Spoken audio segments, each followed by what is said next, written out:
nkuru zubaka sosiyete. Djihad na Nesta batawe muri yombi bakurikiranyweho gukwirakwiza amashusho ya yampano. Sipiriyano uzaba akiriho wamenyekanye cyane nka Djihad cyangwa se Umushu na Kwizera Nesto ukunda kwiyita Papi Nesta batawe muri yombi bakurikiranyweho gukwirakwiza amashusho ya yampano ari gutera akabariro, bituma umubare wari gukurikiranwa ugera kuri 5.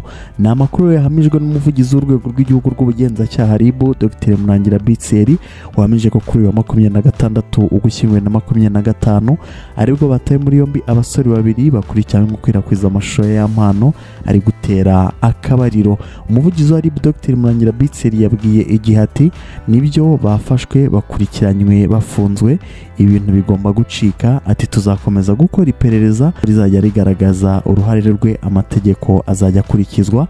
Ati iperereza ntirizahagarara, ati bitinde bitebuke uwo bizagaragara ko yakwirakwije ari amashusho y'urukozasoni azahanwa.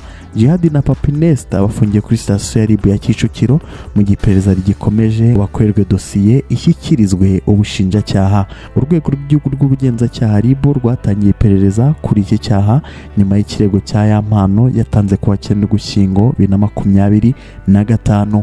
Ku ikubitiro hahise hatabwa muri yombi Ishimwe Patrick uzwi nka Pazoman tayo muri yombi kuwa 10 Ugushyingo 2025, hakurikiyeho Kalisa John uzwi nka K-John wataye muri yombi kuwa 14 Ugushyingo 2025.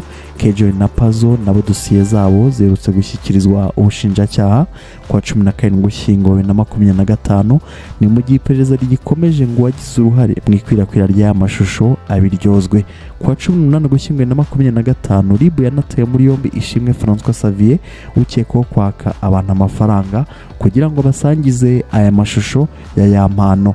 Ibi bisobanuye ko kugeza ubu rero abari gukurikiranwa ari 5 bakaba baramaze rero gutabwa muri yombi bazira gukwirakwiza aya mashusho y'urukozasoni. Ngayo nguko rero nibyo duhure mu yindi biganiro.